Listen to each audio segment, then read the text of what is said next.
Entonces, para no demorarnos más, vamos a arrancar. Para hablar de eyaculación precoz tendríamos que hablar de esta imagen que es El Pensador. Es una imagen creada en 1902 y fue alusiva a un paciente con eyaculación precoz, una pintura mexicana. Desde el punto de vista histórico y desde el punto de vista filogenético, el coito anteriormente era demasiado breve. Si uno se pone a revisar como escritos a nivel del año cero o antes del año cero, pues se encontraba que el coito realmente se demoraba muy poquito, solamente 10 segundos, 60 segundos. ¿Por qué? Porque pues en ese momento a las personas no les importaba tanto toda la parte de la sexualidad, sino solamente reproducirse. Por eso realmente el coito era demasiado breve, pero cuando fue pasando el tiempo y la gente se fue dando cuenta de que se sentía como bien, como que rico, como que afianzaba relaciones sociales o conyugales con aquella persona que tenía sexualidad, entonces se fue prolongando cada día más, y en un estudio multicéntrico pues se llegó a la conclusión de que el promedio de un coito hoy en día es de aproximadamente 7 minutos. La eyaculación precoz no siempre ha sido considerada como una disfunción. En la época victoriana, por ejemplo, se consideró un símbolo de superioridad biológica masculina por aquello que los hombres que tenían eyaculación precoz entonces alardeaban de dicha condición, pensando erróneamente que tenían una mayor capacidad reproductiva. El problema con esos hombres es que luego llegaban a ser adultos mayores y llegaban con la misma cantidad de hijos que un paciente que no tenía eyaculación precoz, pero se le unaba probablemente disfunciones conyugales, separaciones, etcétera, etcétera. El primer caso descrito de eyaculación precoz fue conocido por el Dr. Gross, que es un cirujano inglés, en 1887. Sí, y aquel doctor pues cogió una muestra de aproximadamente 39 pacientes con eyaculación precoz y los siguió en el tiempo para ver qué era lo que pasaba con ellos. Esperó a que esos pacientes entraran en el lecho de muerte, y en el lecho de muerte hizo necropsias académicas para ver qué cosas podían llegar a encontrar esos pacientes o a tener esos pacientes de diferente que pudieran explicar la eyaculación precoz. Y lo que encontró era que estos pacientes tenían una rectificación de la uretra posterior respecto a la anterior, y aquella condición predisponía a que tuviera dicha situación. Luego viene von Krafft-Ebing, que es el padre de la sexología médica, y en su libro Psicopatías sexuales, pues básicamente describe la eyaculación precoz como una variante anatómica, una variante fisiológica. Pero cuando uno habla de variantes anatómicas o fisiológicas, pues es algo que no le molesta al ser humano. Pero la eyaculación precoz es una condición que le molesta a todos los seres humanos o a todos los hombres que la poseen. Por ende, no puede ser considerada una variante anatómica o fisiológica, sino que debe ser considerada una patología per se. Y hasta 1912 el doctor Abraham describió pues el término de eyaculación precoz y lo acuñó en 1917. Y en el siglo XX la eyaculación precoz era vista como algo de origen neurótico. Todos los pacientes con eyaculación precoz tienen algo a nivel psicológico que se la desencadena.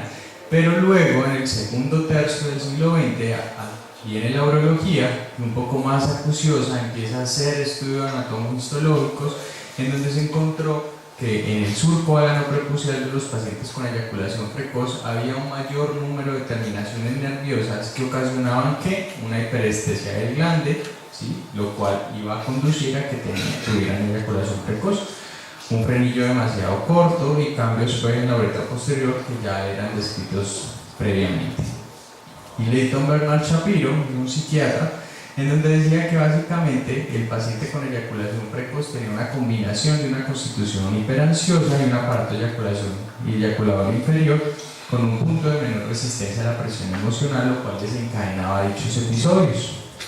Y hasta principios de los 90, la eyaculación precoz era abordada como un problema psicológico más que fisiológico, por lo que la primera línea de manejo en todos los pacientes con eyaculación precoz era solamente psicoterapia, y vamos a ver más adelante que hay muchas líneas de manejo.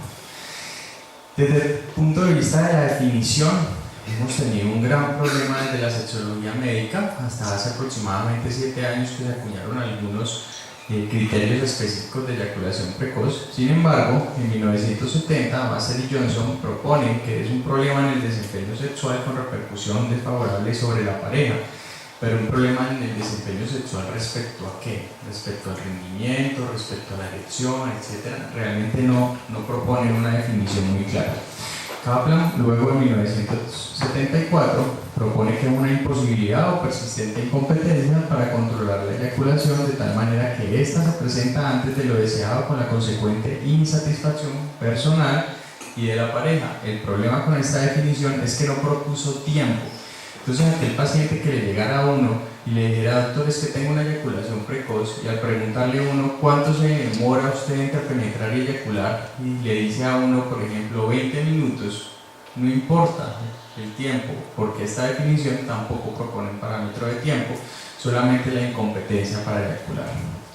La OMS en el 92 propone que la incapacidad para retardar la eyaculación lo suficientemente para disfrutar las relaciones sexuales e igualmente no incluye el tiempo, y el CIE-10 dice ya, bueno, ya que no hay tiempo en las definiciones anteriores, vamos a proponer un tiempo, un parámetro de tiempo, y propone que es la eyaculación que se presenta antes de los 16 segundos después de haber empezado la relación sexual. Entonces la gran pregunta es, los sexólogos y todos los médicos en esa época, fue entonces el que tiene eyaculación precoz, el que tiene una eyaculación menor de 16 segundos o de 17 no es eyaculador precoz.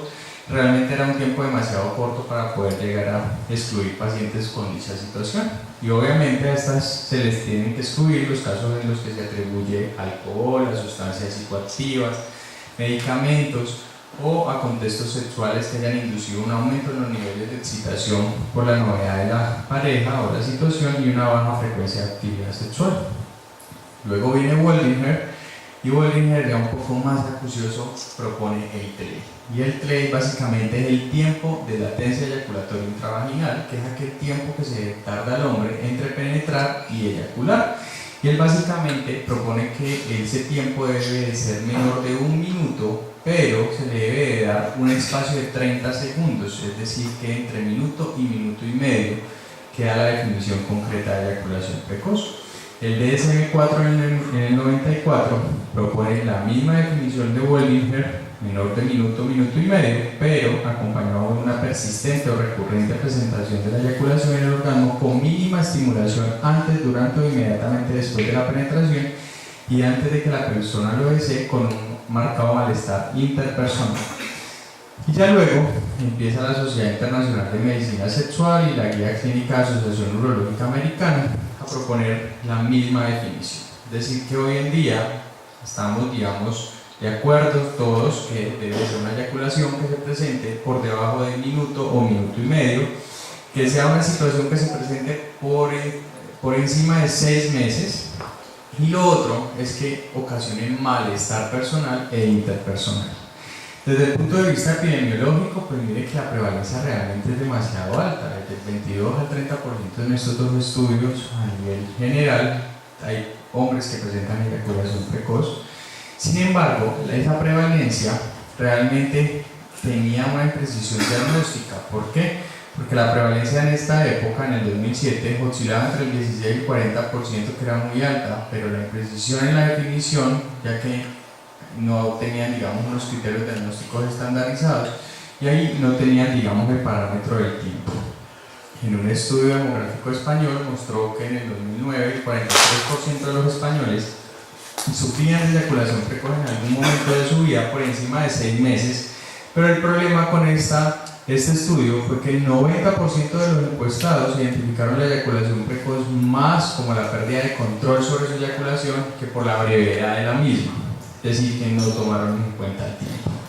Desde el punto de vista étnico, realmente no es clara la etnia, pero la edad, a mayor edad, mayor probabilidad de tener eyaculación precoz. Entonces aquel médico que llega un paciente con eyaculación precoz y le dice, tranquilo señor, que eso con el tiempo se le va a pasar, está totalmente equivocado. Por el contrario, con el tiempo puede llegar a empeorar dicha situación clínica.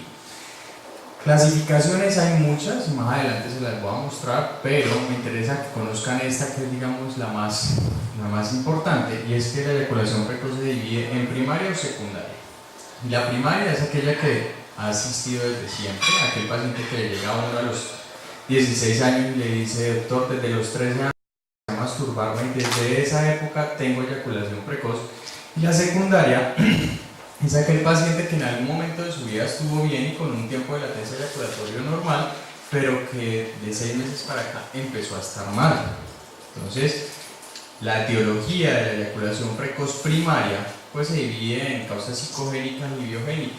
Lo psicogénico, pues está la ansiedad, los trastornos de ansiedad pueden llegar a desencadenar eyaculación precoz. El efecto de las primeras experiencias sexuales, ¿sí? Las primeras experiencias sexuales del hombre pues, son la masturbación, son los adolescentes que entran al baño y se masturban. El problema con estos efectos de las primeras experiencias sexuales es que la familia puede llegar a empezar a tocar como qué está haciendo, apúrese, etcétera, etcétera, y empieza a adquirir un biofeedback negativo, haciendo que el tiempo de latencia eyaculatorio o la meseta esté bastante corta. La frecuencia de la actividad sexual, si la frecuencia es muy prolongada, pues probablemente va a tener eyaculación precoz. Hay pacientes que no tienen buenas técnicas de control eyaculatorio.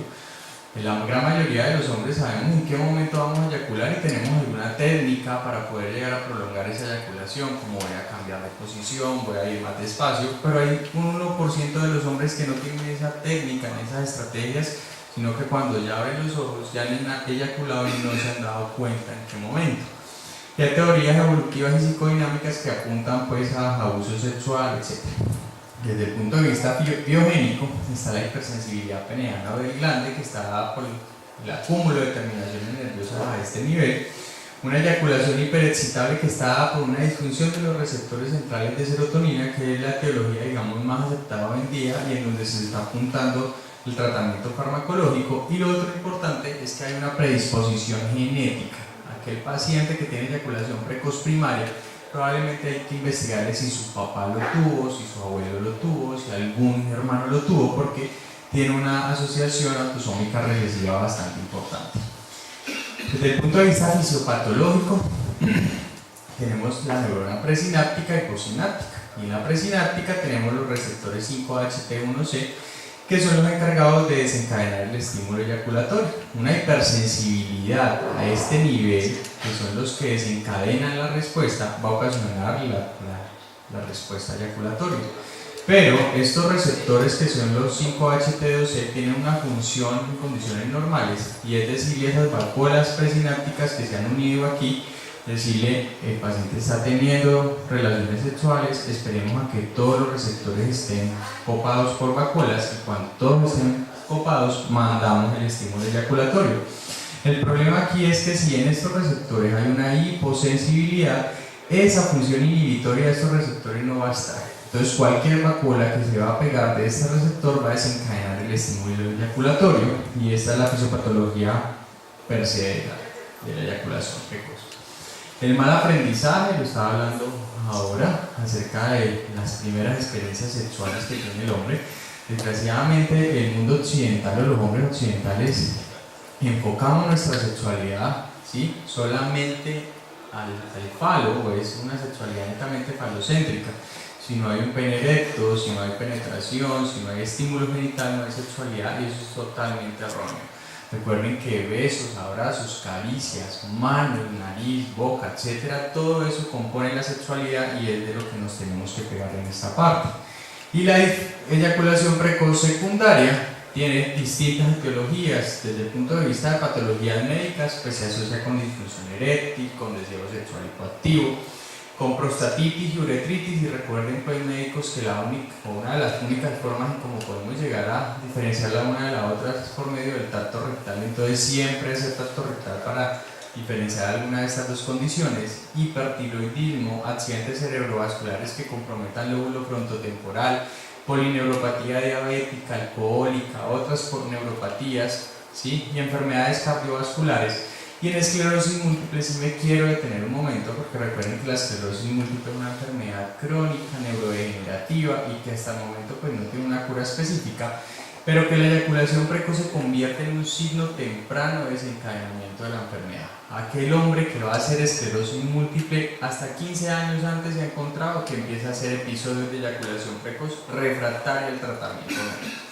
Pues cuando arranquemos a tratar eyaculaciones precoces, arranquemos con la primera línea de manejo, la segunda línea de manejo, y el paciente persista en su eyaculación, es preferible buscarle una esclerosis múltiple, no vaya a ser que se esté cultivando dicha situación.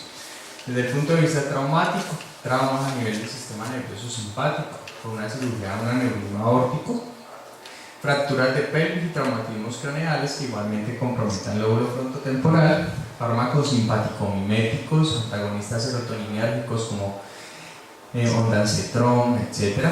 Agonistas dopaminérgicos, cabergolina, bromocriptina, los diuréticos de asa como la furosemida y los agonistas colinérgicos como la dopamina, por ejemplo. Desde el punto de vista de la historia, pues podría llegar a la eyaculación precoz a mantenerse durante toda su vida y ese hombre a tener relaciones sexuales breves, ansiosas y pocos placenteras para ambos, o puede llegar a causar crisis, conflictos maritales, separaciones, puede llegar a producir otra disfunción como una disfunción eréctil, ya vamos a ver más adelante que hay un bidireccionamiento hacia estas dos entidades, puede llegar a evitar las relaciones sexuales, puede llegar también a tener una mejoría espontánea de dicha situación o simplemente una búsqueda de una relación simultánea. Y hay ciertas situaciones especiales con las cuales tenemos que estar bastante sensibilizados a buscar. ¿Por qué? Porque hay situaciones en donde los niveles de excitación van a estar muy altos. Por ejemplo, aquel hombre que fantasea con tener relaciones sexuales en un ascensor y se sube en un ascensor, pues probablemente el tiempo no le va a dar para tener un coito demasiado largo. Entonces siempre tenemos que preguntar en qué contexto, cuál es la situación en la que se mueve la relación sexual. Aquel adolescente que le llega a uno manifestando eyaculación precoz, pero resulta que es que tiene la relación sexual en la casa de la novia mientras la mamá va a la tienda y vuelve, es una situación especial que realmente desencadena eyaculación precoz y siempre tenemos que tenerlas presentes. ¿Quién va al médico por eyaculación precoz? Realmente el porcentaje es muy bajito. Miren que solamente entre el 22 y el 9% en estas dos encuestas acuden al servicio médico solamente por el motivo de consulta de eyaculación precoz. Por eso es tan importante que en los antecedentes personales siempre incluyamos los sexológicos, y si nos da pena como médicos preguntarlos, pues más adelante vamos a ver que hay algunas preguntas que podemos llegar a realizar con el propósito de atenuar un poco la invasión que hacemos en el campo, digamos, de la sexualidad de dicho paciente.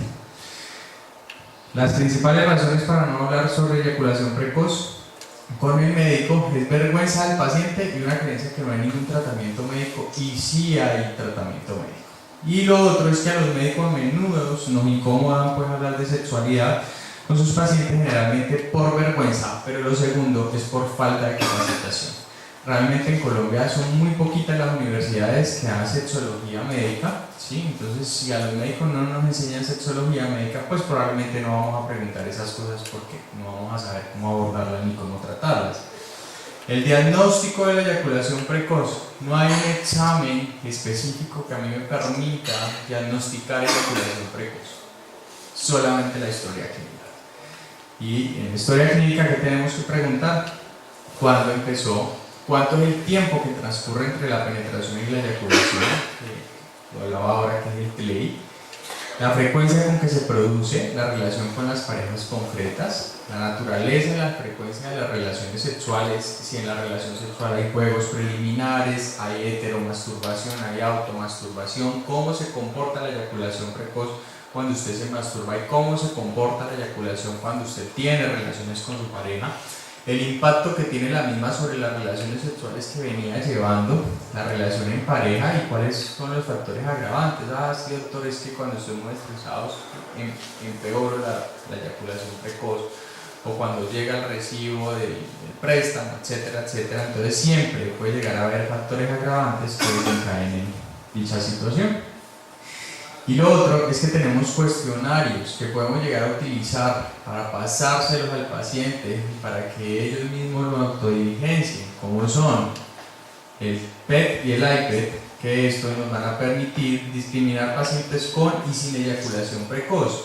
Pero el PEP, el IPE, el Male Sexual Health Questionnaire y el MSHQ básicamente nos permiten diagnosticar, pero además determinar la efectividad del tratamiento si nosotros ya hemos hecho un diagnóstico previo de eyaculación precoz. Y miren que con estas preguntas podemos llegar a atenuar, amortiguar un poco el interrogatorio acerca de la sexualidad del paciente. Es diferente si yo le pregunto al paciente, ¿usted tiene vida sexual activa? ¿Es satisfactoria o no? Etcétera, porque realmente estoy siendo un poquito invasivo con mis preguntas. Pero si yo le digo, con relación a su actividad sexual, ¿tiene usted alguna dificultad? O en cuanto a su vida sexual, ¿usted está satisfecho o satisfecha? ¿O le gustaría que algo mejorara en su vida sexual? Básicamente son preguntas que amortiguan ese tipo de antecedente y podemos llegar a abrir una puerta grandísima para que ese paciente se sincere o se abra con nosotros a contarnos qué problemas sexológicos puede llegar a tener, incluyendo eyaculación precoz. Otra cosa importante es qué exámenes complementarios yo le necesito para ir a un paciente con eyaculación precoz, una TSH, una T4 libre para descartar que no sea un hipertiroidismo, testosterona total, testosterona libre, ya que el hipogonadismo secundario puede conllevar a la disfunción eréctil. La disfunción eréctil se asocia con eyaculación precoz, prolactina, perfil lipídico, glicemia por la neuropatía diabética. Si el paciente ha tenido antecedentes de traumatismos a nivel de columna lumbosacra, pues el TAC de columna lumbosacra. Si ha tenido antecedentes de ACV o ha tenido o tiene un alto riesgo cardiovascular, pudo haber hecho un SB silente, pues un ataque cerebral simple. O contrastada si estamos sospechando tumoraciones a nivel del lóbulo frontotemporal. Y si sospechamos que el paciente puede llegar a tener una esclerosis múltiple, pues podemos llegar a pedir una resonancia magnética nuclear o proteínas de Ben-Jones o diferenciales en orina. Lo que les hablaba de las otras clasificaciones, y hasta aquí hemos visto pues, que hay una primaria y secundaria que son las más importantes, pero según el contexto puede llegar a ser general o situacional. General, aquella que se presenta en todas las situaciones y con todas las parejas. Es que, doctor, cuando estoy con mi pareja tengo eyaculación precoz, pero cuando me masturbo también. Usualmente la general se asocia más a causas orgánicas, pero la situacional, que es aquella que dice con mi pareja sí, pero cuando me masturbo estoy bien, probablemente haya una causa psicológica subyacente a dicha patología. Según la etiología puede llegar a ser biogénica o psicogénica, como lo vimos previamente, y según la intensidad puede llegar a ser ligera, moderada o severa. La ligera es aquella en donde la eyaculación se produce después de la penetración y el paciente puede llegar a realizar algunos movimientos o empujes. La moderada es cuando la eyaculación ocurre inmediatamente después de que penetra, y en la severa el paciente no alcanza a penetrar. Antes de penetrar el paciente ya eyacula. Entre más severa sea la eyaculación, probablemente mayor asociación vaya a tener a causas de tipo orgánico y no psicológico. Y está la otra, que es la asociada a otras disfunciones sexuales. ¿Sí? Las otras dos son disfunción eréctil y deseo sexual hipoactivo. Pero colóquenle cuidado a estas dos porque miren que casi que el 50% de los pacientes con eyaculación precoz tienen otra disfunción sexual.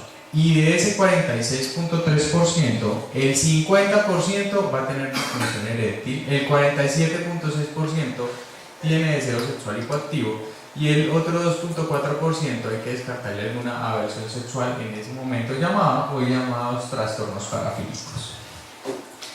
Y la asociación con disfunción eréctil, pues la ansiedad propia de la eyaculación precoz puede llegar a desencadenar una disfunción eréctil.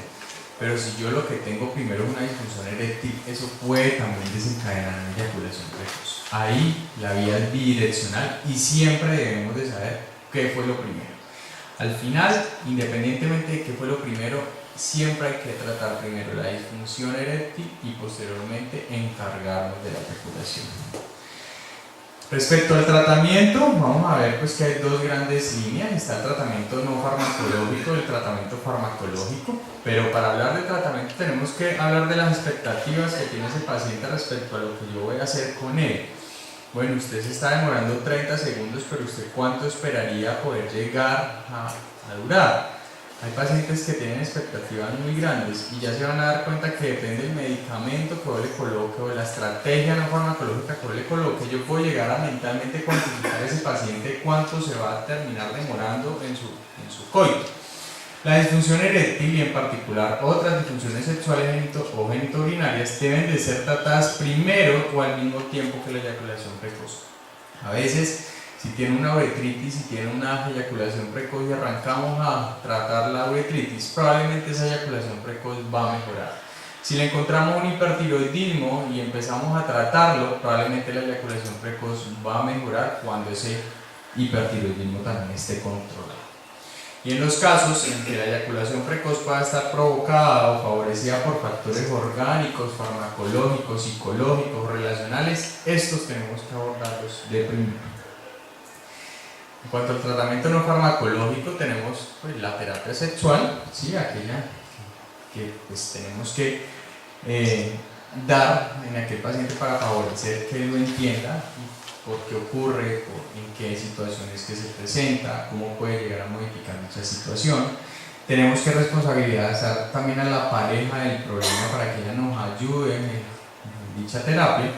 Tenemos que redefinir el trastorno insistiendo en la optimización de la sexual más que en la eyaculación precoz. ¿Sí? Tenemos que identificar que nuestra sexualidad va dirigida a genitalidad, sino que va dirigida a todo el cuerpo como tal. El problema es que la terapia sexual tiene algunas barreras y tiene un éxito terapéutico por sí solo entre el 50 al 60% a corto plazo, y corto plazo son 3 meses. Una de las barreras es que la visita al psicólogo aún representa un estigma social. La segunda es que usualmente queremos una respuesta rápida y la terapia sexual pues a corto plazo son 3 meses, entonces tenemos que esperar a 3 meses para poder empezar a mirar si ha mejorado o no. Y lo otro es que muchos de los pacientes que llegan al médico por eyaculación precoz ya han ido a tratamiento psicoterapéutico y no han mejorado. Entonces eso hay que tenerlo en cuenta.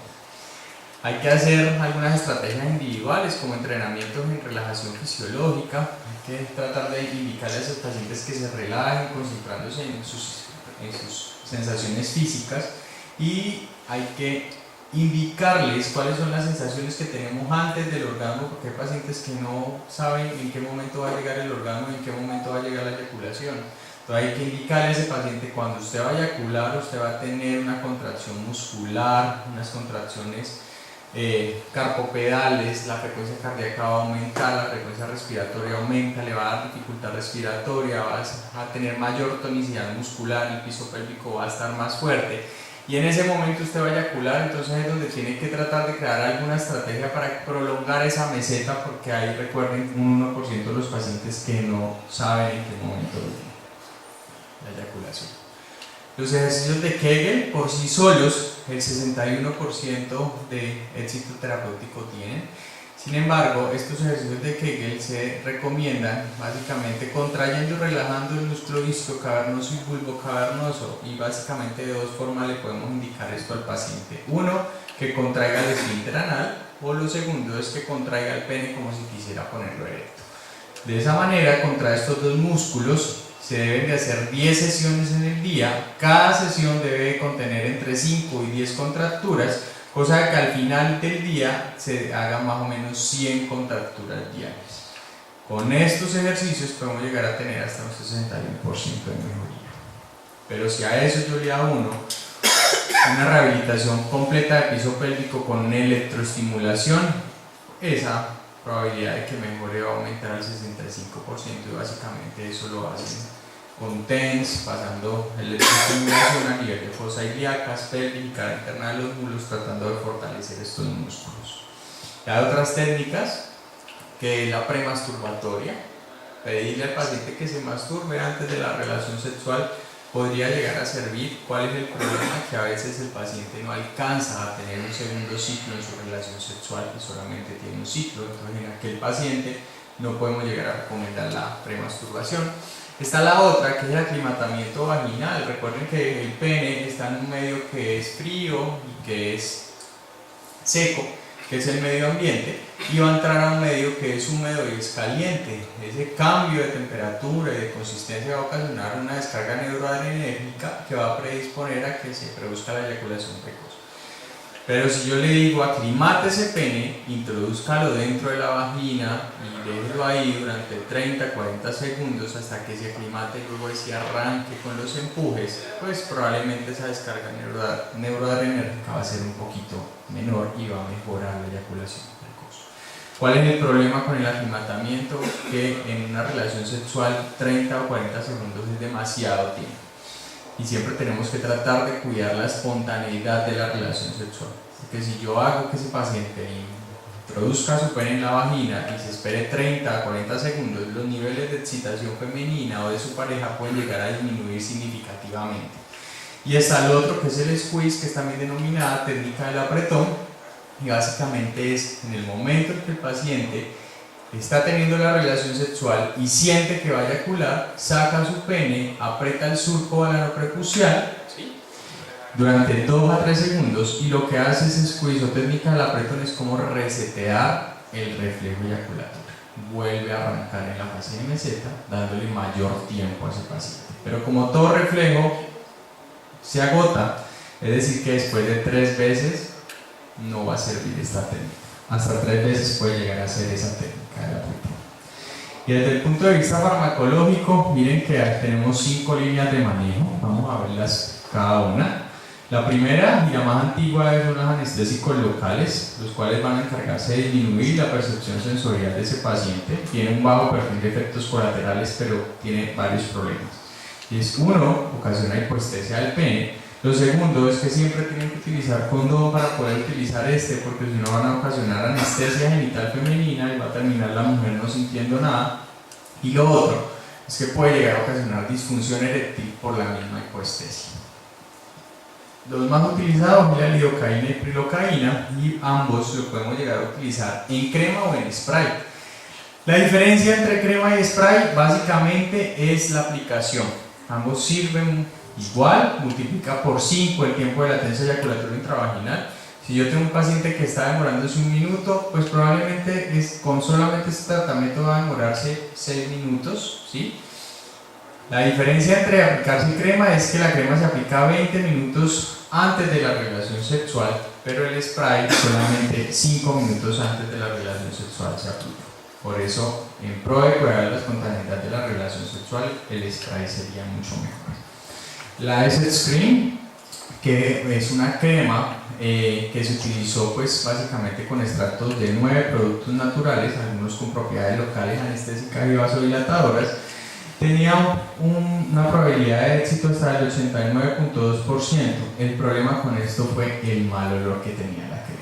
Y para la respuesta sexual masculina y femenina es demasiado importante el olor en una relación sexual. Algo que huela mal disminuye los niveles de excitación, más que todo en la mujer, la cual tiene un gran componente olfatorio en su desencadenamiento de la respuesta sexual. Está la diclonina, el Prostadil, que es un vasodilatador y un anestésico local, ¿sí? El problema es cómo se utiliza, es intrauretral. Los pacientes se quejan mucho porque tienen que casi que sondearse para aplicarse el producto y es bastante incómodo. Sin embargo, se utiliza hoy en día con una buena respuesta. La clomipramina, que es un antidepresivo tricíclico que se ha utilizado para el trastorno obsesivo compulsivo, puede llegar, o era de elección hasta hace unos 8 o 9 años atrás. El problema con esta clomipramina es que es un antidepresivo tricíclico, y como antidepresivo tricíclico que es, tiene muchos efectos anticolinérgicos, boca seca, visión borrosa. Entonces uno teniendo una relación sexual con la boca seca, viendo borroso y adormilado, pues probablemente no vaya a ser muy satisfactorio. Sin embargo, con solo 25 a 50 miligramos de clomipramina, el CLEI se multiplicaba hasta 4.6 veces. Los inhibidores selectivos de la recaptura de serotonina, fluoxetina, sertralina y paroxetina sirven, pero estos son inhibidores de acción prolongada. Recuerden que estos inhibidores arrancan a funcionar después de la tercera o cuarta semana. Si el paciente tiene relaciones sexuales 1 o 2 veces por mes, no importa, usted tiene que tomarse la fluoxetina todos los días, no solamente el día que va a tener la relación sexual, porque si no el efecto no va a ser viable. A diferencia de otro que es la dapoxetina. La dapoxetina es un inhibidor selectivo de la recaptura de serotonina, pero es de acción corta, tiene un perfil farmacocinético completamente diferente, y este sí se formula inmediatamente antes de la relación sexual, 1 hora antes, hora y media antes. Las dosis recomendadas de estos son las mismas dosis antidepresivas, y miren cómo incrementan el tiempo de latencia eyaculatoria intravaginal cuando yo doy cada uno de estos medicamentos. Esto lo dije previamente. Lo de la apoxetina se puede llegar a utilizar o arrancar con dosis de 30 miligramos. Si el paciente no mejora, en 3 meses puedo llegar a aumentar la dosis a 60 miligramos. El problema de colocar mayor dosis de apoxetina podría llegarse a colocar hasta 120 miligramos, que es la dosis máxima. El problema es que después de 60 miligramos podemos llegar a tener un efecto adverso importante, como es la caticia en estos pacientes. Puede ingerirse con alimentos, puede ingerirse con alcohol, ¿sí? Y la 30 a 60 miligramos realmente cambian un poco su perfil farmacocinético y la probabilidad de efectos adversos. Citalopram y escitalopram, realmente los resultados son muy contradictorios. Al parecer pues incrementaban el PI 4.9 veces, pero los resultados no eran muy viables. Están los otros, que son inhibidores de la 5-fosfodiesterasa, y realmente el mecanismo de acción de los inhibidores de la 5-fosfodiesterasa va apuntado a una mejoría de la erección, y eso lo único que apunta es a que el paciente tenga más confianza durante la relación sexual. Pero hasta ahora no hay ninguna evidencia empírica sólida que respalde el papel de los inhibidores de la 5-fosfodiesterasa en el tratamiento de la eyaculación precoz. Si esa eyaculación precoz se asocia con disfunción eréctil, perfecto, coloquémoslo, que probablemente el paciente va a tener mayor seguridad y va a poder llegar a resolver su eyaculación precoz. De lo contrario, es mejor no utilizarlo. Están los alfa-1 adrenérgicos, como la fenoxibenzamina, la fusosina y terazosina, que básicamente se utilizan en aquellos pacientes que, además de su eyaculación precoz, tienen hipertensión arterial o tienen una hiperplasia prostática benigna, donde vamos a tener un efecto dual. De lo contrario, pues no. Y el tramadol, realmente el mecanismo por el cual retrasa la eyaculación no es bien conocido. Hay una hipótesis que habla de que inhibe la recaptura de norepinefrina y serotonina, ¿sí?, haciendo que ese tiempo de latencia eyaculatoria intravaginal se prolongue. Se utiliza de elección en aquellos pacientes con eyaculación precoz y patologías dolorosas, osteoartrosis, enfermedades inmunorreumatológicas, cáncer, etcétera, en donde yo puedo llegar a manejar el dolor y por ahí derecho la eyaculación precoz. La circuncisión o la cirugía, como la circuncisión se propuso en algún momento, pero estudios neurológicos demuestran que la sensibilidad es igual en circuncisos que en no circuncisos durante la fase de erección. En fase de flacidez, el paciente que no está circuncidado sí tiene una mayor sensibilidad a nivel del surco balano prepusero. Pero si ya está erecto el pene, la sensibilidad es igual, por ende la circuncisión no sirve para tratar eso.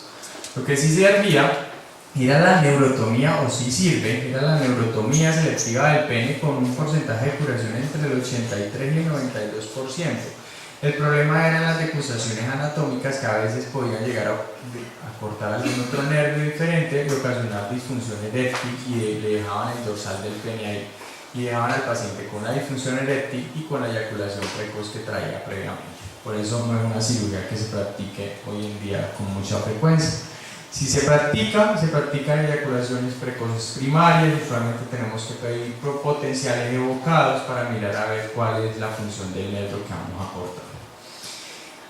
Ya para ir terminando, pues algunas recomendaciones, y es que la disfunción eréctil y otras disfunciones sexuales o infecciones genitourinarias siempre debemos de tratarlas primero. Lo segundo es que las técnicas conductuales pueden beneficiar la eyaculación precoz, sin embargo, ellas requieren tiempo, orientación y pueden ser difíciles de realizar. La farmacoterapia es la base del tratamiento de la eyaculación precoz primaria. Los inhibidores selectivos de la recaptura de serotonina continua son la primera línea de manejo en nuestro medio por costo o efectividad. La apoxetina, que es el de corta duración, ya fue aprobado en Europa, ya ha sido aprobado por la FDA para América. El problema es el costo, que es bastante costoso, ¿sí? Y el problema es que un paciente que tenga una actividad sexual bastante frecuente, pues probablemente no va a poder sostener el tratamiento. Los anestésicos tópicos pueden llegar a proveer una alternativa viable en donde los inhibidores selectivos no estén contraindicados en aquel paciente que tenga, por ejemplo, una enfermedad por reflujo gastroesofágico, que esté con un dancetrón de forma crónica, o algún medicamento agonista serotoninérgico en donde están contraindicados. ¿Por qué? Por la probabilidad de que desencadenen un toxidromo o serotoninérgico. Entonces ahí podemos llegar a utilizar los anestésicos tópicos. La recurrencia es probable después de terminar el tratamiento. Estos tratamientos usualmente se prolongan de 6 meses a 1 año, no menos tiempo.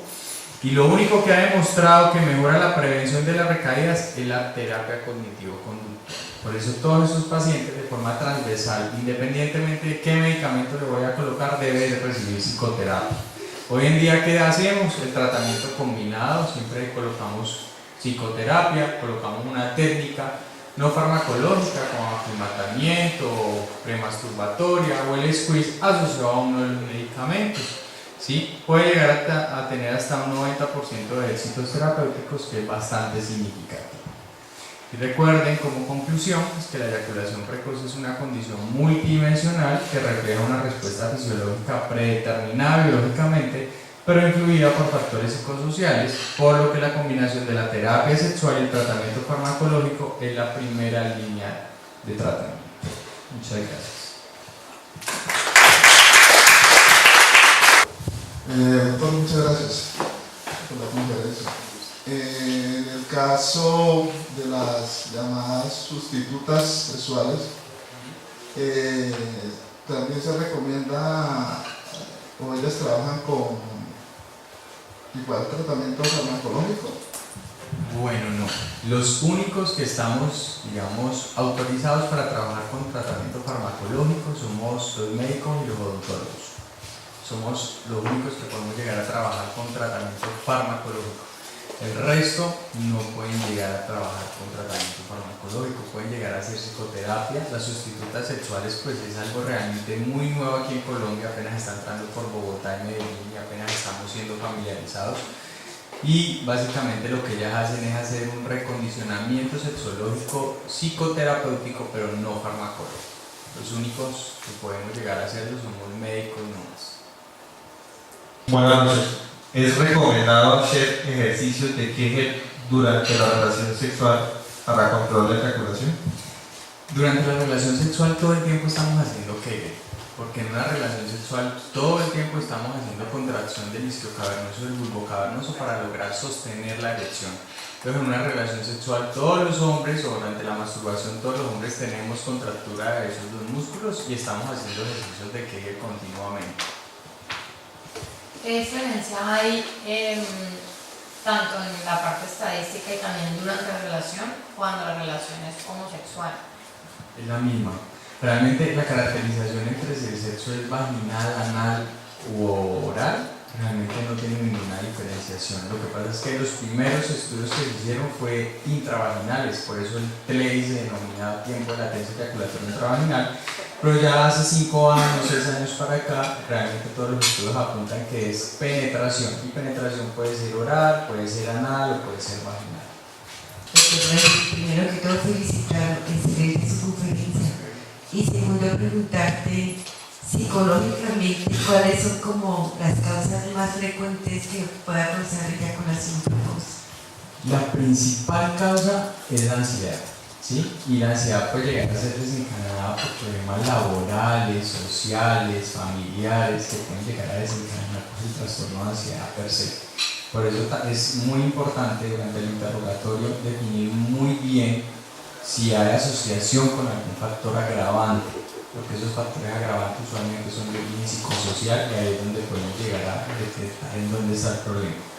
Esta asociación en esta cultura patriarcal de que a los hombres generalmente los incitan o los hacen a que vayan con las prostitutas en sus primeros inicios y se asocia a veces la eyaculación precoz con estas personas que han iniciado con prostitutas.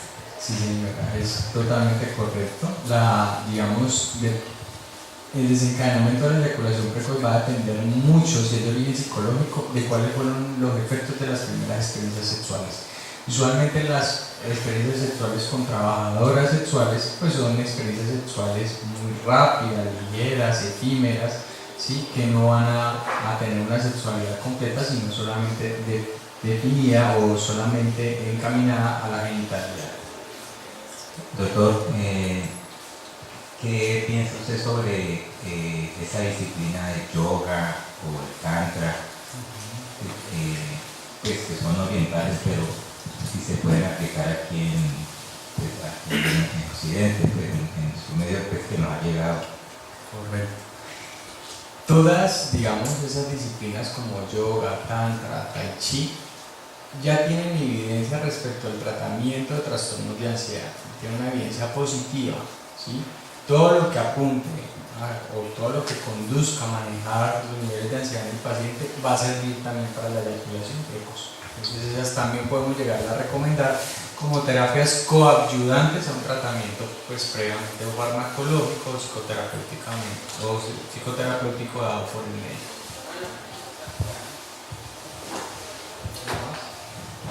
Muchas gracias. Gracias.